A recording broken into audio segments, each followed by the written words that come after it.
காலையிலேயே எல்லா வேலையும் முடிச்சுட்டு பாப்பாவையும் ஸ்கூலில் கொண்டு போய் விட்டுட்டு நாங்களும் குளிச்சுட்டு சாப்பிட்டுட்டு சாமியெல்லாம் கும்பிட்டு அது கூடவே துணியெல்லாம் துவைச்சி போட்டுட்டு எங்கே கிளம்பிட்டோன்னு பார்த்தீங்கன்னா பக்கத்தில் துர்க்கையம்மன் கோவில் இருக்குது, அதுக்கு தான் நாங்கள் போகிறோம்.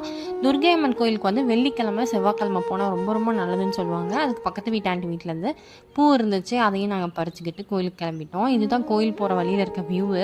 சூப்பராக இருக்கும், இந்த இடமே ரொம்ப அழகாக இருக்கும். யாரெல்லாம் இந்த 2 நாளையில் துர்க்கையம்மன் கோயிலுக்கு ராகுகால பூஜைக்கு போவீங்கன்னு சொல்லிட்டு எனக்கு கமெண்ட் செக்ஷனில் சொல்லுங்கள்.